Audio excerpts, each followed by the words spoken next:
ये आकाशवाणी है। कार्यक्रम सुर्खियों में प्रस्तुत है कोरोना वायरस संक्रमण पर स्वास्थ्य विशेषज्ञ डॉक्टर ए.के. वार्ष्णेय से आकाशवाणी संवाददाता सिद्धार्थ सिंह की बातचीत। डॉक्टर वार्ष्णेय, इन दिनों कोरोना के नए मामलों में भी कमी आई है। आप देश में कोविड-19 की वर्तमान स्थिति को किस तरीके से देखते हैं? देखिए, यही एक दुविधा है, क्योंकि जब लोग सुनते हैं कि रिकवरी रेट 90% से ज्यादा है, 92% है और केस कम होते चले जा रहे हैं, तो नेचुरली वो लापरवाही की तरफ बढ़ते चले जाते हैं। और जो जरूरी एहतियात रखने होते हैं कि हम मास्क पहने, अगर फिजिकल डिस्टेंसिंग बना के रखें और अपने हाथों को सैनिटाइज करें, वो कहीं ना कहीं कमी हो जाती है, क्योंकि वो कंप्लेसेंसी हो जाती है या लोग समझते हैं कि ये हल्का इन्फेक्शन है। परंतु मैं यहाँ सबको वही सावधान करना चाहूंगा कि देखिए, बीमारी अभी खत्म नहीं हुई है, अभी हमारे पास इसके लिए कोई इफेक्टिव दवा नहीं है, टीका भी नहीं है, इसलिए बचाव बहुत जरूरी है। और ये बात ठीक है, रिकवरी रेट अच्छा है और मृत्यु दर भी जो है करीब 1.5% के करीब आ गया है। परंतु हमारा देश बहुत बड़ा देश है और इस देश में अब त्योहारों का मौसम भी आ रहा है, सर्दियों का भी मौसम आ रहा है। ऐसे में जो है ज्यादातर रेस्पिरेटरी वायरस, जो सामान्य वायरस भी होते हैं, जैसे इन्फ्लुएंजा वायरस है या एडिनो वायरस है या और जो रेस्पिरेटरी वायरस है, वो सब एक्टिव हो जाते हैं। तो कोरोना वायरस भी एक तरीके का रेस्पिरेटरी वायरस है। हालांकि ये पहला सर्दी का मौसम होगा, लेकिन संभवतः ये भी एक्टिव होगा और केस और बढ़ेंगे। जब ये केस और बढ़ेंगे तो उसमें पैनिक आता है और जो हमारी स्वास्थ्य सुविधाएं हैं उन पर बहुत दबाव आ जाता है। और अगर वो 2-4% लोग भी अगर वो सीरियस हो जाते हैं और उनको ऑक्सीजन की या वेंटिलेटर की जरूरत पड़ती है, तो वो सुविधाओं पे बहुत दबाव आता है। इसलिए मैं सबको फिर यही सलाह देना चाहूंगा कि इस बीमारी को बिल्कुल सावधानी लें, लाइट ना लें। और जैसा हम बार बार कह रहे हैं कि जब भी आप बाहर निकलने जाएं तो कोशिश ये करें कि अनावश्यक रूप से बाहर न घूमें, अनावश्यक रूप से न जाएं।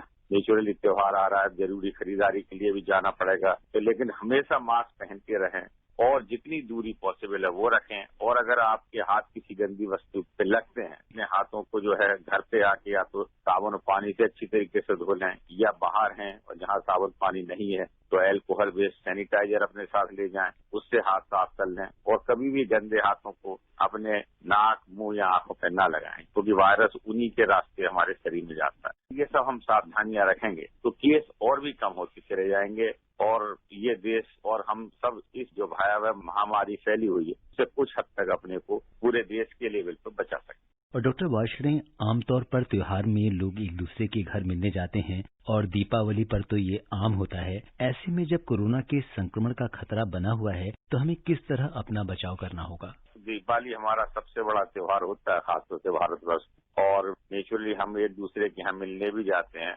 बहुत ही ज्यादा नई विपरीत परिस्थिति है, तो कोशिश ये करें कि इस बार अपना जो है टेलीफोन के जरिए या और माध्यम से जो है एक दूसरे को बधाइयां दें, या किसी को मान लीजिए बहुत ज्यादा कुछ भेजना भी है किसी के यहाँ गिफ्ट, तो वो ऑनलाइन का सहारा भी ले सकते हैं। अदरवाइज सिर्फ जो है एक दूसरे को बधाइयां ही देना इस बार काफी रहेगा। सामाजिक मिलने जुलने को कम रखें इस बार, तो वो ज्यादा अच्छा रहेगा। क्योंकि देखिए, हम कितना भी जब करेंगे, जब हम मिलेंगे जुलेंगे बहुत ज्यादा, तो वो जो हमारे एहतियात कम हो जाते हैं। जब हम घर में भी आते हैं तो फिर हम सब लोग मास्क उतार देते हैं, एक दूसरे से मिलते हैं। और चूंकि इस बीमारी की जो सबसे बड़ी एक जो सामने चीज नजर आ रही है वो है कि बहुत से लोग एसिम्प्टोमेटिक होते हैं। कहने का मतलब कि उनमें वायरस होता है लेकिन 40-50% में लक्षण कुछ नहीं होते। तो ऐसे व्यक्ति अपने को स्वस्थ मानते हैं और जो दूसरा व्यक्ति भी उनसे मिलने के लिए जो तैयार है वो भी मानता है कि ये स्वस्थ है। तो दोनों ही व्यक्ति जो एक सावधानी है कि दोनों ही व्यक्ति मास्क उतार देते हैं। उसमें क्या होता है कि जो व्यक्ति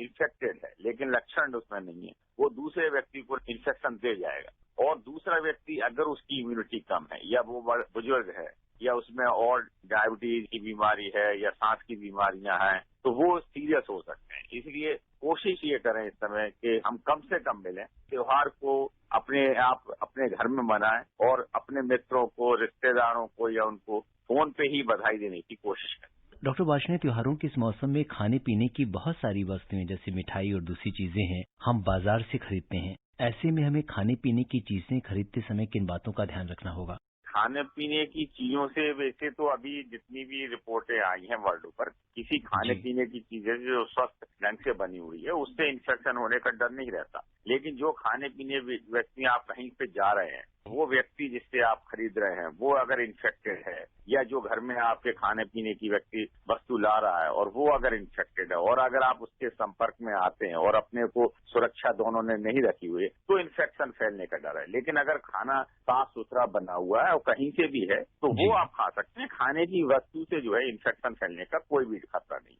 और डॉक्टर वार्ष्णेय, इस समय मौसम में बदलाव हो रहा है और हमारे गर्म कपड़े जैसे कोट, स्वेटर, जैकेट्स, इनकी जरूरत पड़ने लगी है। इन गर्म कपड़ों को रोज धोना संभव नहीं है, तो हमें इनका इस्तेमाल किस तरीके से करना होगा? अभी भी देखिए, जहां तक मैं जब आपसे बार बार कह रहा हूं कि इन्फेक्शन हमेशा ड्रॉपलेट इन्फेक्शन से होता है। इसका ये होता है कि जो व्यक्ति संक्रमित है, जब वो खांसता है, छींकता है, हंसता है या बहुत तेज बोलता है, तो उसके मुंह से जो छोटी छोटी पानी की बूंदें निकलती हैं, तो जिसको हम बोलते हैं, उसमें वायरस होता है।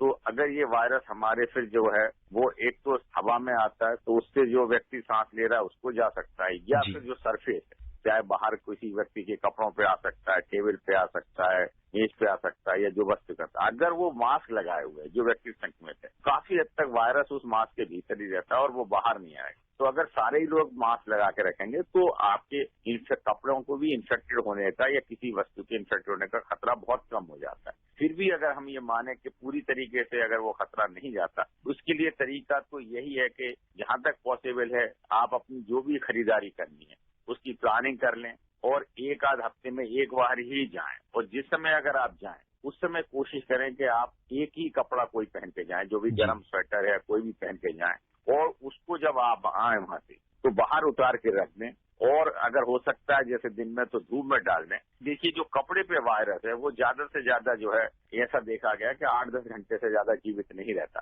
अगर वो कपड़ा आपने बाहर रख दिया और बाहर धूप में सुखा दिया तो वो वायरस 10-12 घंटे में मर जाएगा। और फिर जब आप उस कपड़े को बाहर उतार के फिर अच्छी तरीके से अपने हाथ वॉश कर लें और फिर अपना घर में जा सकते हैं। और जो बाहर की खरीदारी के लिए आप एक ही कपड़ा चुन लें, जब भी अगर आवश्यक हो। खरीदारी करने तो जाना पड़ेगा, तो जब भी आवश्यक हो एक तो खरीदारी की प्लानिंग करके जाएं, मिनिमम से मिनिमम बाहर जाएं और एक ही कपड़े का इस्तेमाल करें। जब बाहर से खरीदार आने के बाद अपना उतार के बाहर रख दें। तो इस तरीके से ही एक तरीका हो सकता है, क्योंकि गर्म कपड़ों को देखिए बार बार धो पाना, उन्हें बार बार लॉन्ड्री कर पाना वो संभव नहीं हो पाए। डॉक्टर वार्ष्णेय, वैक्सीन देश में कब तक उपलब्ध हो जाएगी? वैक्सीन डेवलपमेंट है वो काफी डिफिकल्ट प्रोसेस होती है और सारे संसार में कई वैक्सीन पे काम हो रहा है। हमारे देश में भी लगभग 3 वैक्सीन पे काफी ज्यादा काम हो रहा है, जो इसकी फेज 3 ट्रायल चल रही है। और अगर ये सब चीजें सक्सेसफुल रहीं तो शायद अगले साल की शुरुआत में हमें कोई वैक्सीन उपलब्ध हो पाए। डॉक्टर वार्ष्णेय, अगर हम देखें तो ये 2-3 महीने बड़े चैलेंजिंग हैं, बहुत चुनौतीपूर्ण हैं हमारे लिए। इस समय ये सर्दी का वायरस काफी एक्टिव हो जाते हैं और इस वायरस के भी एक्टिव होने की संभावना है। और जब हम ज्यादा सामाजिक तरीके से काफी लोग एक ही जगह इकट्ठा होंगे तो उसमें वायरस की फैलने की संभावना काफी ज्यादा बढ़ जाती है। तो मैं सबको यही सलाह दूंगा कि जब बहुत ही आवश्यक हो तभी आप सामाजिक फंक्शन में अपने को जोड़ें, और अगर वहां पे भी जाते हैं तो दूरी बना के रखें और मास्क कभी ना उतारें। ये ऐसा ना हो कि मास्क उतारने के बाद एक दूसरे से हम बात कर रहे हैं, और अपने हाथों को हमेशा जो है सैनिटाइज करते रहें। अगर ये 3 चीजें करेंगे तो पॉसिबल है कि हम इन्फेक्शन को कुछ रोकथाम कर सकें। तो हम ये मान के चलें जो भी व्यक्ति हमारे संपर्क में आ रहा है वो पोटेंशियली संक्रमित हो सकता है। तो हमेशा ये है कि आप अपने को मास्क लगाइए, तो शायद दूसरे व्यक्ति को भी ये संदेश मिलेगा कि ये मेरे लिए भी मास्क लगाना बहुत जरूरी है, क्योंकि संक्रमण को रोकना बहुत ज्यादा जरूरी है। खासतौर से जो बुजुर्ग लोग हैं, जो 60-65 साल से ज्यादा उम्र के लोग हैं, या बहुत छोटे बच्चे हैं, या फिर जिनको बुजुर्ग लोगों को जिनको शुगर की बीमारी है, ब्लड प्रेशर की बीमारी है, हार्ट की बीमारी है, गुर्दे की बीमारी है, लंग्स की बीमारी है, ऐसे लोग तो फिर अपने को बहुत दूरी बना के रखें। और ऐसे लोग बाहर के ऐसे जो फंक्शन है, सोशल फंक्शन, उनमें भी अपने को ना जाए तो अच्छी बात। डॉक्टर वार्ष्णेय, आपका बहुत बहुत धन्यवाद। जी धन्यवाद। अभी आप सुन रहे थे कोरोना वायरस संक्रमण पर स्वास्थ्य विशेषज्ञ डॉक्टर ए.के. वार्ष्णेय से आकाशवाणी संवाददाता सिद्धार्थ सिंह की बातचीत। ये कार्यक्रम आकाशवाणी के समाचार सेवा प्रभाग द्वारा प्रस्तुत किया गया। इसे आप हमारे mobile app news on AIR पर भी सुन सकते हैं। इस कार्यक्रम के संबंध में अपनी प्रतिक्रिया आप हमें ईमेल कर सकते हैं। पता है AIRNSDtalks@gmail.com। ये कार्यक्रम फिर से सुनने के लिए लॉग ऑन करें हमारी वेबसाइट newsonair.com